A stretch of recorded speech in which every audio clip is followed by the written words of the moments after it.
Assalamualaikum warahmatullahi wabarakatuh. Perkenalkan, saya Bibi Nur Apia, sebagai moderator dari kelompok 4. Izin mempresentasikan tentang ruang kolaborasi topik 4 tentang lingkungan kelas yang aman, nyaman, dan berpihak pada ekosistem pembelajaran. Tugas ini disusun untuk memenuhi tugas mata kuliah prinsip pengajaran asesmen yang efektif satu di sekolah menengah dengan dosen pengampu Dr. Haji Beni Yusefa IPMPD. Sebelum memaparkan materi dari hasil diskusi kami, izinkan saya untuk memperkenalkan anggota kelompok 4, yaitu ada Agis Kusmawan, Pipin Apia, Hilda Sari, Reza Sukma Fauzia, dan Vega Dwi Nurani. Untuk pemaparan materi yang pertama, saya persilahkan kepada Agis Kusmawan. Baik, di sini saya akan menjelaskan kasus-kasus aktual terkait lingkungan kelas yang mendukung ekosistem pembelajaran. Yang pertama, sekolah maupun kelas menjadi tempat yang menyenangkan. Artinya, di sini siswa atau peserta didik maupun guru bebas mengeksplorasi pengetahuannya yang ingin mereka ketahui dan dengan kondisi yang sangat menyenangkan, tidak menegangkan dan pula tidak memberikan ketakutan pada peserta didik. Yang kedua, kepala sekolah sebagai pemberi layanan untuk memfasilitasi menyediakan sarana dan prasarana proses pembelajaran agar pembelajaran lebih efektif dan lebih optimal. Yang ketiga, manajemen sekolah yang kolaboratif dan kompeten. Yang keempat, penggunaan media pembelajaran yang memanfaatkan teknologi. Tidak dipungkiri, dewasa ini perkembangan zaman yang sangat pesat sekali memungkinkan untuk integrasi teknologi dalam proses pembelajaran sehingga membuat pembelajaran lebih interaktif dan lebih menyenangkan bagi peserta didik. Yang kelima, ada papan kreativitas karya peserta didik yang merupakan tempat menyimpan karya-karya hasil pembelajaran baik di dalam kelas maupun di luar kelas sehingga karya-karya setiap peserta didik dapat terpajang atau dapat terdokumentasikan. Yang keenam, keselarasan pendidikan keluarga dan pendidikan sekolah. Artinya, di sini orang tua sangat mendukung sekali proses pembelajaran yang dilaksanakan di kelas dan di sekolah. Yang ketujuh, guru, pemilik, dan pembuat kurikulum. Ini dimaksudkan guru memiliki kebebasan untuk mendesain pembelajaran agar proses pembelajaran lebih menyenangkan dan siswa lebih ikut antusias untuk belajar dan berpusat pada peserta didik. Guru juga sebagai fasilitator dan sebagai fasilitator sumber belajar yang dari berbagai hal. Kemudian pelatihan guru juga berdasarkan praktik. Ini bertujuan untuk meningkatkan kompetensi guru sehingga dapat mendesain sistem atau ekosistem pembelajaran yang menyenangkan bagi peserta didik. Mungkin itu saja yang bisa saya sampaikan. Akan dipaparkan kembali oleh rekan saya. Baiklah, kemudian selanjutnya kasus-kasus aktual terkait lingkungan kelas yang mendukung ekosistem pembelajaran lanjutan dari slide yang ketiga atau dari pemaparan sebelumnya. Metode belajar yang bervariasi, jadi bukan hanya metode ceramah saja, banyak sekali metode-metode yang bisa digunakan seperti tanya jawab, demonstrasi, itu kan bisa dilakukan. Kemudian pembelajaran berorientasi pada peserta didik, jadi bukan hanya guru saja sebagai teacher center, tapi di sini juga sebagai student center, jadi peserta didik juga aktif. Selanjutnya, pembelajaran harus memanfaatkan teknologi. Nah, banyak sekali teknologi seperti Nearpod, ya, penggunaan PowerPoint juga tidak kalah hebatnya juga. Kemudian pendekatan bermain. Jadi di kelas juga bisa kita gunakan seperti games agar peserta didik tidak jenuh. Kemudian pemberian tugas disesuaikan dengan kemampuan peserta didik dan bervariasi.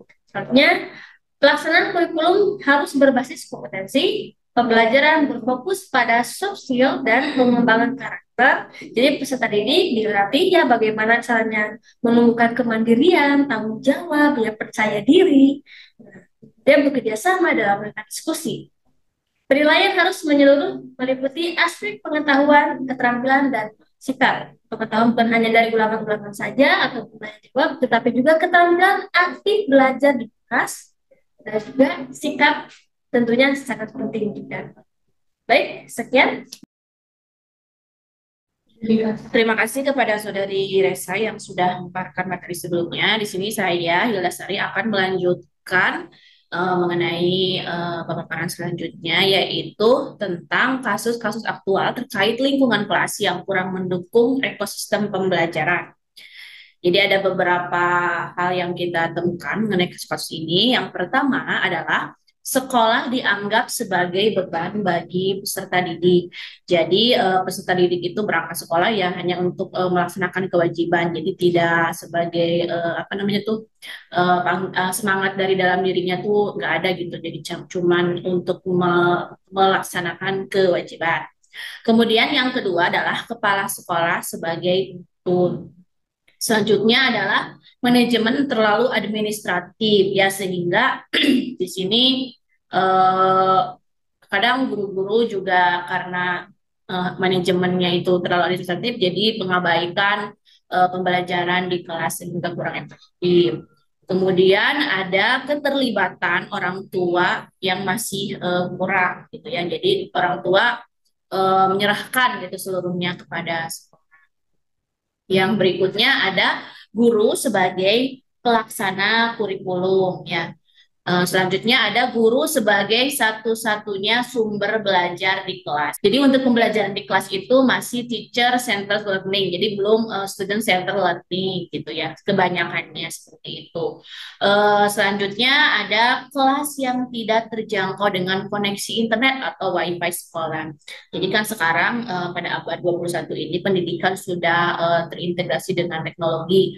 Misalkan guru memanfaatkan gitu ya internet atau mungkin aplikasi-aplikasi yang harus dibuka melalui internet dalam pembelajaran. Nah, karena misalkan sekolah itu luas ya, jadi jangkauan internet itu tidak menjangkau kelas-kelas yang misalkan ada di pojok gitu, untuk wifi sekolahnya, jadinya terkendala seperti itu. Berikutnya ada kelas yang tidak terdapat proyektor, jadi mungkin dalam hal sarana prasarana belum memadai, jadi cuma beberapa kelas yang pakai proyektor sehingga sedangkan pembelajaran untuk saat ini guru-guru itu sudah kebanyakan menggunakan proyektor untuk menampilkan materi yang variatif atau yang menarik gitu ya untuk ditampilkan ke peserta didik. Berikutnya adalah kesadaran menjaga kebersihan kelas yang bersih rendah. Jadi kan untuk suasana kelas yang bersih itu juga kan mendukung gitu untuk konsentrasi peserta didik dalam belajar. Untuk kelas, kadang ada kelas-kelas yang kurang rapi atau nyaman gitu. Itu juga berpengaruh untuk ekosistem yang kurang mendukung ya untuk peserta didik dalam belajar. Selanjutnya, yang terakhir adalah pelatihan guru berdasarkan teori. Jadi emang banyak pelatihan-pelatihan yang dilakukan gitu ya oleh pemerintah mungkin atau oleh pihak lain itu yang hanya teori saja gitu. Tapi secara faktanya di lapangan itu berbeda dengan teori yang mereka dapatkan. Tersebut juga pada akhirnya akan kurang mendukung gitu ya untuk ekosistem pembelajaran di kelas. Nah, untuk kasus-kasus lainnya akan disampaikan oleh rekan saya selanjutnya yaitu Saudari Pega. Dipersilakan. Terima kasih. Oke, terima kasih kepada rekan saya yaitu Saudari Hilda yang telah memaparkan penjelasan mengenai pertanyaan yang kedua. Berikutnya saya Vega Dwi Nurani akan melanjutkan masih di kasus yang kedua yaitu kasus-kasus aktual terkait lingkungan kelas yang kurang mendukung ekosistem pembelajaran. Yang pertama adalah metode drilling yang masih mendominasi. Jadi di sini peserta didik masih terlalu banyak untuk diberikan latihan soal saja, bukan diberikan materi yang bersifat konseptual dan juga kontekstual. Berikutnya adalah peserta didik sebagai penerima pengetahuan. Di sini kita tahu bahwa pembelajaran di kelas itu masih dianggap bahwa peserta didik itu sebagai penerima pengetahuan atau objek pengetahuan, jadi bukan sebagai subjek. Akibatnya adalah peserta didik hanya menerima apa yang diberikan dari guru. Yang ketiga yaitu pembelajaran fokus pada pertemuan tatap muka. Padahal seperti yang kita ketahui bahwa perkembangan zaman ini sudah sangat berubah dengan cepat. Perkembangan teknologi juga sudah berkembang dengan begitu pesat. Jadi seharusnya pembelajaran di kelas juga menyeimbangkan dan juga beradaptasi dengan perubahan zaman tersebut. Tidak hanya pembelajaran tatap muka saja, tetapi mungkin ditambahkan dengan pembelajaran jarak jauh, dengan pembelajaran sinkronus atau asinkronus. Berikutnya adalah metode ceramah masih mendominasi. Seharusnya ketika kita berbicara pembelajaran yang berpusat pada peserta didik, maka seharusnya metode yang digunakan oleh guru bukan lagi metode ceramah, melainkan kita bisa menggunakan discovery learning, problem based learning, atau mungkin proyek based learning, dan lain semacamnya.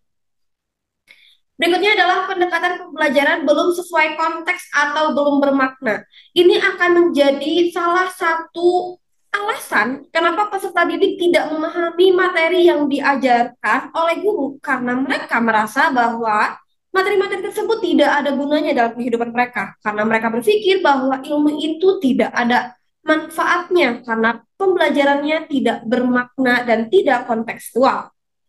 Berikutnya adalah pelaksanaan kurikulum masih berbasis materi. Ini juga terjadi karena guru masih memberikan pembelajaran yang bersifat konvensional. Berikutnya adalah pembelajaran berfokus pada kegiatan akademik.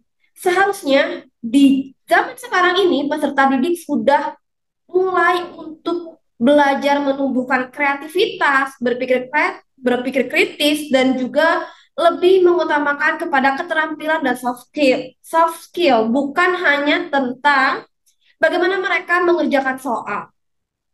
Berikutnya adalah penilaian pengetahuan masih mendominasi. Selanjutnya, adanya perundungan atau bullying antar teman yang terjadi di dalam kelas. Tentu saja ini menjadi salah satu faktor yang membuat peserta didik itu tidak nyaman berada di kelas, apalagi harus di kelas yang terjadi perundungan kepada dirinya, maka tidak akan ada motivasi atau keinginan bagi peserta didik tersebut untuk belajar, karena dia bahkan untuk ke kelas saja sudah tidak mau. Berikutnya adalah jumlah peserta didik yang terlalu banyak dan tidak sesuai dengan kapasitas ruangan kelas. Semakin banyak peserta didik, semakin sulit dikendalikan oleh guru dan juga semakin sesak lingkungan kelasnya, maka pembelajaran tidak akan efektif. Mungkin demikian dari saya untuk pembahasan kasus-kasus aktual terkait lingkungan kelas yang kurang mendukung ekosistem pembelajarannya. Dan selanjutnya akan dijelaskan oleh rekan saya, yaitu Saudari Vivi Nur Afia. Kepada Saudari Vivi dipersilakan. Oke, terima kasih kepada Saudari Vega yang sudah memaparkan penjelasan mengenai soal yang nomor 2. Selanjutnya saya akan menjelaskan tentang soal nomor 3, yaitu tantangan dalam menciptakan lingkungan kelas yang mendukung ekosistem pembelajaran. Yang pertama yaitu tidak semua kelas terjangkau dengan koneksi internet atau wifi sekolah. Seperti yang kita ketahui, pada era digital saat ini pembelajaran sudah terintegrasi dengan teknologi, sehingga mau tidak mau seluruh siswa dan guru harus memakai yang namanya perangkat teknologi untuk proses pembelajaran. Jika tidak ada wifi atau internet, otomatis proses pembelajaran akan terganggu. Selanjutnya untuk yang kedua yaitu tidak semua peserta didik memiliki handphone ya. Jika ada peserta didik yang tidak memiliki handphone, otomatis ketika pembelajaran berlangsung pembelajaran secara online, maka peserta didik tersebut tidak mengikuti proses pembelajaran dengan maksimal. Lalu yang ketiga, tidak semua kelas terdapat proyektor.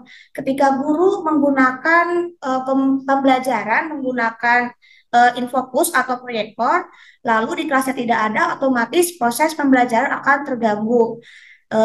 Selanjutnya untuk yang keempat yaitu mengubah suatu budaya negatif menjadi budaya positif sekolah. Misalkan ada budaya negatif yaitu sering terlambatnya peserta didik ke sekolah sehingga menjadi budaya di sekolah tersebut. Sehingga di sini kita harus mengubah budaya tersebut menjadi lebih baik lagi seperti itu ya. Lalu yang kelima, memahami karakteristik peserta didik yang berbeda-beda. Ketika kita memahami setiap karakteristik peserta didik, maka di situ kita akan perlu butuh waktu gitu ya untuk menentukan strategi yang benar dalam proses pembelajaran sehingga tujuan pembelajaran dapat tercapai. Lalu sarana dan prasarana yang kurang memadai. Sama halnya seperti sebelumnya, ketika kita ingin melakukan pembelajaran dia berbasis teknologi ataupun misalkan berbasis proyek, ketika sarana dan prasarananya tidak mendukung, maka proses pembelajaran tidak akan optimal. Ya, selanjutnya untuk anggaran sekolah dalam pengadaan fasilitas belajar. Ketika anggaran sekolahnya sedikit, otomatis sarana dan prasarannya pun akan kurang memadai, ya.